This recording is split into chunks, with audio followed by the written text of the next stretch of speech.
Hey, hope you're doing well. Hard times, lots of heaviness, multiple tragedies occurring at one time. And I felt compelled. I don't really have anything prolific or profound to say. I would love to be really inspiring and articulate and thought-provoking. And I'm not sure that's going to happen, and that's okay. I think a lot of people in leadership positions feel like they need to conform to what we all hope or think a great leader should be.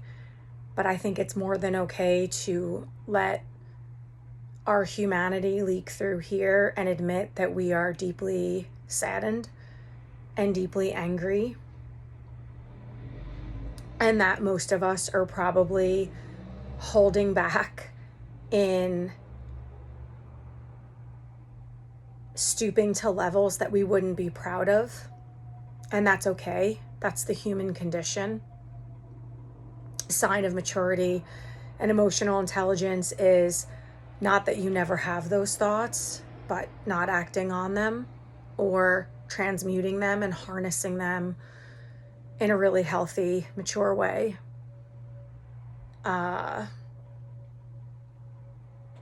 Working with families and children in the role that I'm currently in, and very honored and privileged to serve in this way. I finally had a day off, and I sat this morning.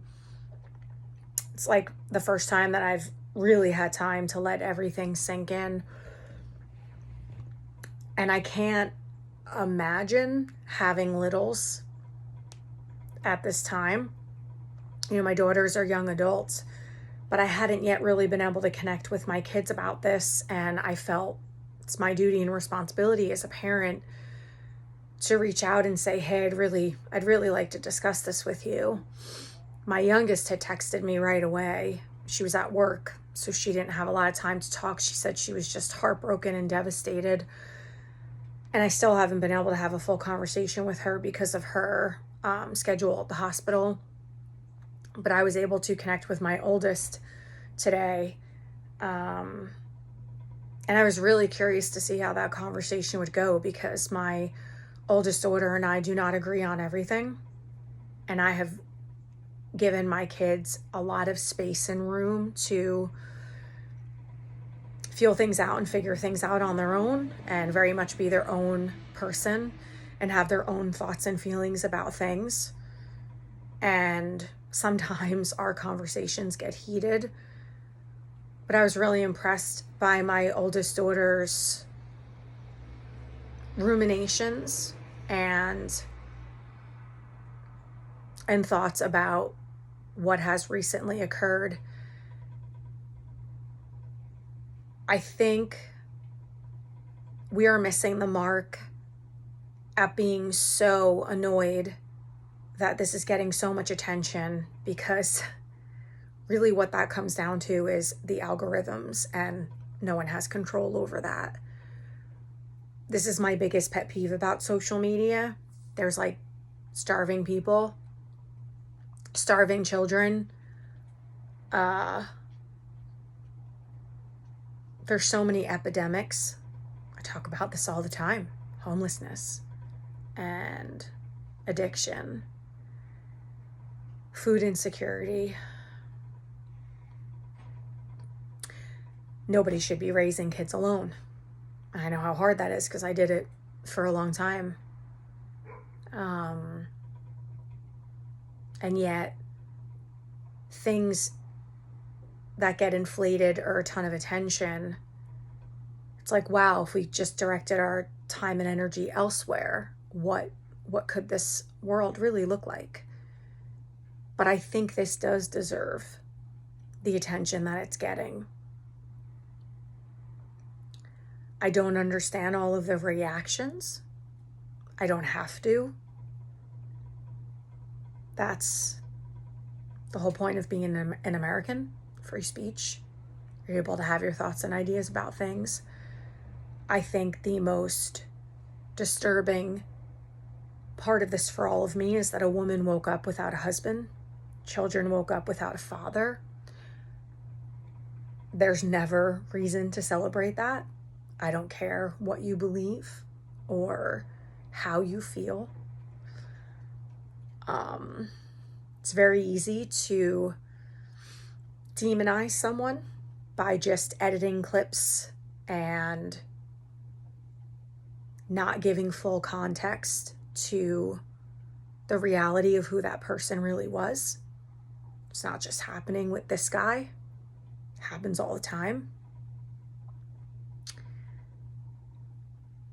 I can tell you from all the loss that I've experienced personally in my life, now I have never encountered a tragedy of this degree where somebody that I loved was lost to murder. But I did lose somebody tragically, here today, gone tomorrow.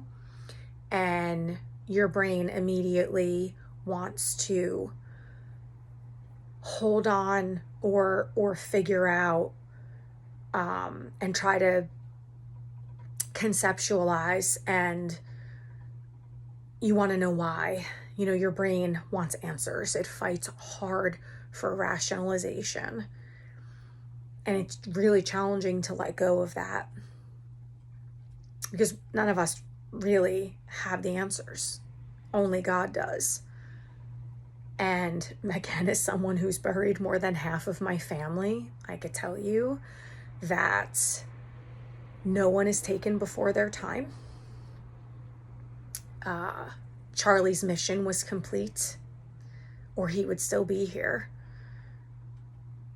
He is where he needs to be now. His legacy will live on forever. His family will have to work every day to recover.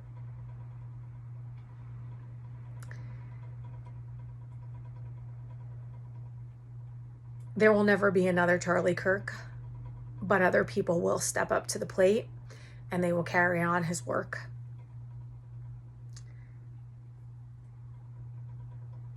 I talked about this in the last video that I made. Every human being carries within them this beast, this monster. We are all potentially capable of horrific acts of violence. We all have a shadow side. Darkness lives in all of us.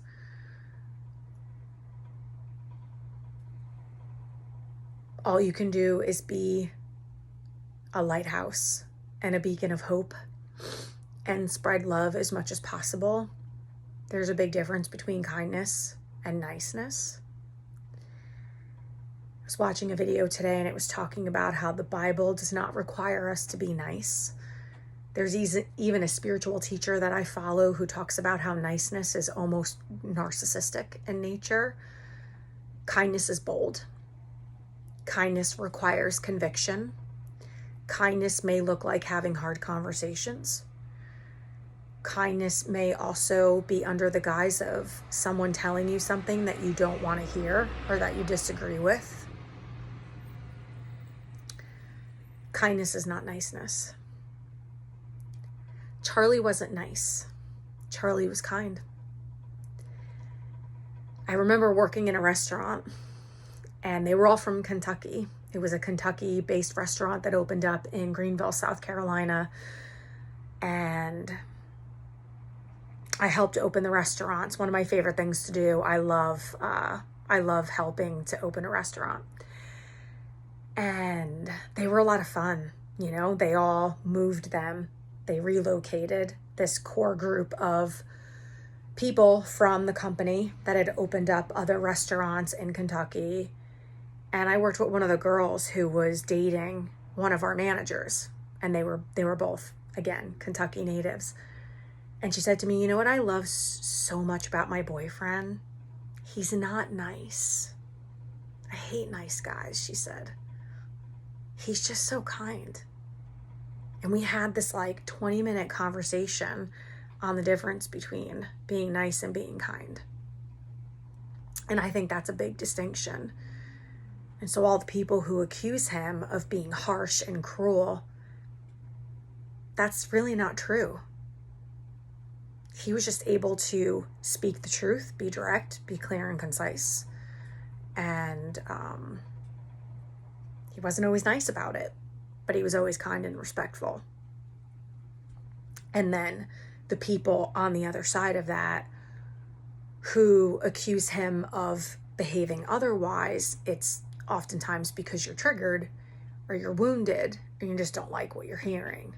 And we've all been on the flip side of that. I mean, I don't have the answers. I don't think the irony is lost on any of us that,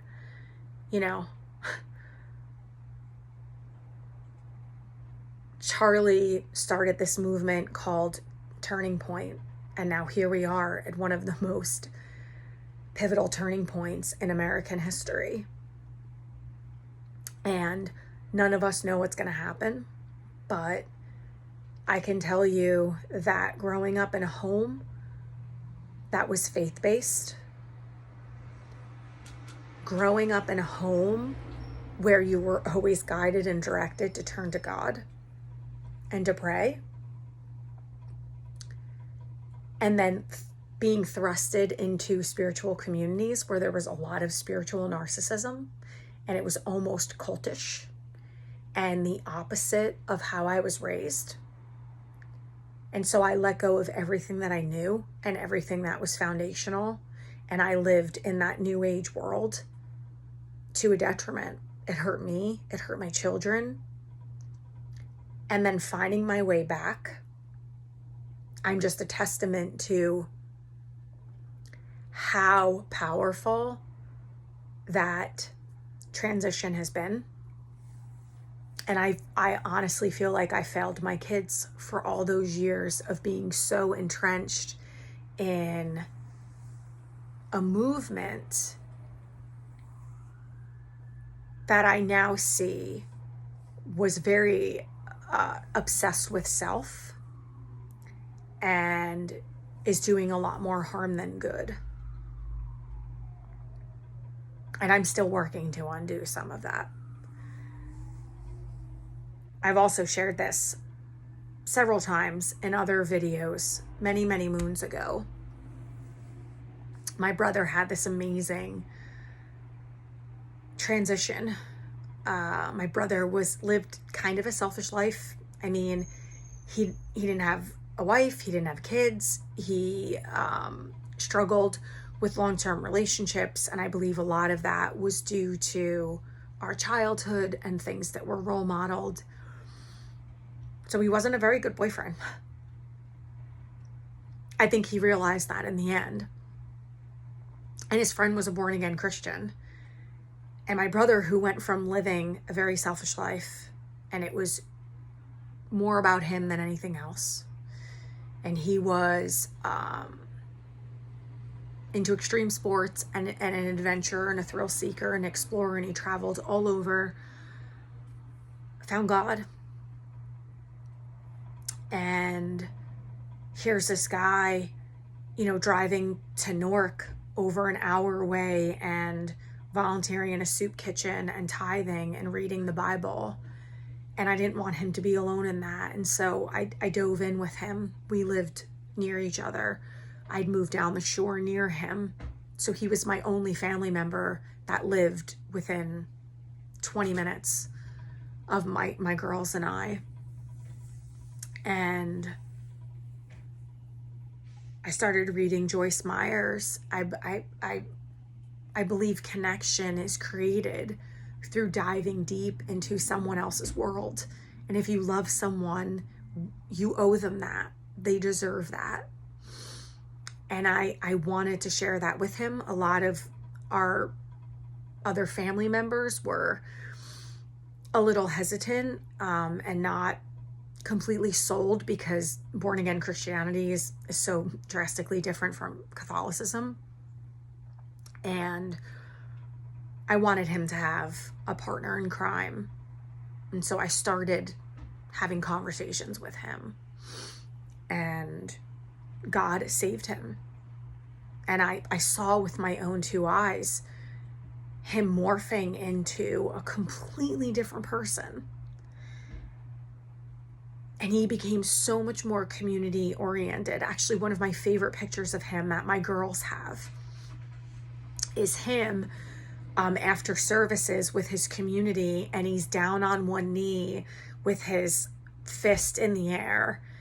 And I think my brother struggled a lot with depression, and he really didn't openly talk about that. But I know that was a struggle. And there was addiction issues. And all of that started to melt away. And how profound and how beautiful. I don't think it's an accident that happened right before we lost him.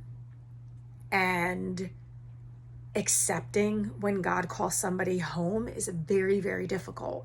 There's nothing anyone can say to Erica or her family or Charlie's family that can make this better. There are no words. I've lost many people in my life. And if Erica was sitting across from me right now, the most appropriate thing to say is, I don't know what to say to you, and I can't imagine what this is like for you, but I'm here.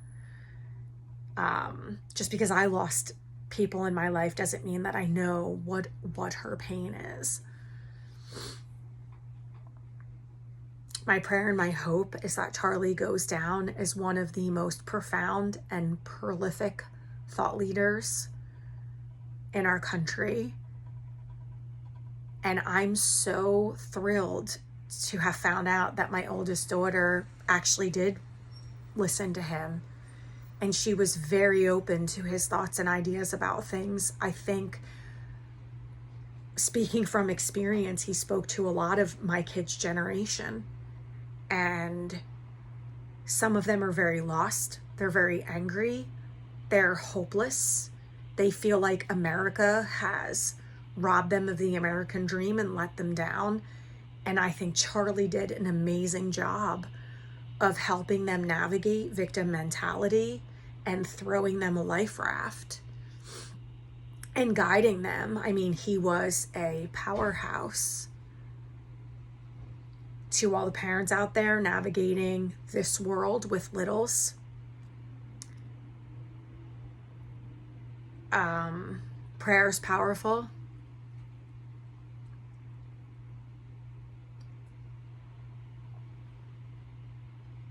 I don't know what other choice we have beyond turning our eyes towards God and Jesus. I love that Charlie talked so much about honoring the Blessed Mother more. My mother was extremely devout to the Blessed Mother. I have my mom's Mother Mary statues all over my apartment. This is a call to action. I'm seeing a lot of people post that Charlie's death has called them back to Jesus and God. And I'm so grateful for that. And this is coming from somebody who's deeply spiritual. I believe both can coexist. I think you can be religious and spiritual at the same time. There's room for both. I pray for Erica and her children. I pray for their families. I think Americans can do better. This is not a political issue. This has nothing to do with left or right. This is about ethics and morality. This is a call to action to get us back to our humanity. And I believe in us, and I believe that we can get there. I really do. I am so blessed and privileged to work with kids and families in being part of a movement that stands for everything Charlie stood for: character, integrity, morality, ethics. We see what's happening in the world as all of that is being unraveled. And what this really comes down to is, like every sci-fi movie we've ever watched, it's good versus evil. And that's just it. It's spiritual warfare. We're in a spiritual battle. It's undeniable at this point. And this video is not to try to convert people or ask you to believe what you don't want to believe. Again, my oldest daughter and I have very different ideas and thoughts about things.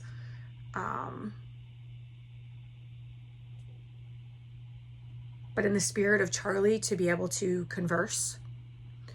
You know, we teach the kids Socratic conversations, and Apogee's all about character development.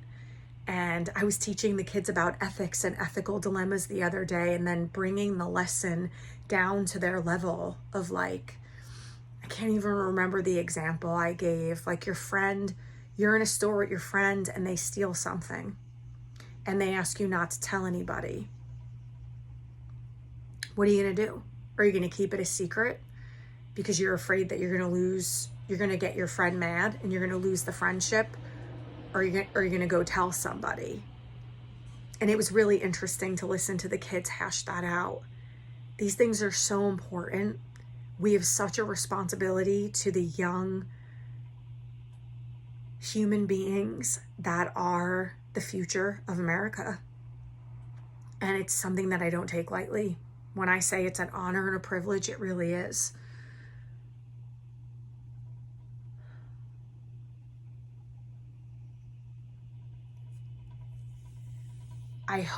My hope for the world moving forward is truly to be a builder, to bridge the gap, to find a way towards more of a middle ground. And a lot of people are losing hope and they're saying that it's not possible. And I am cautiously optimistic. I am still hopeful. My eyes are wide open. I think more and more people are awakening to some harsh realities, but with that will come a stronger unification and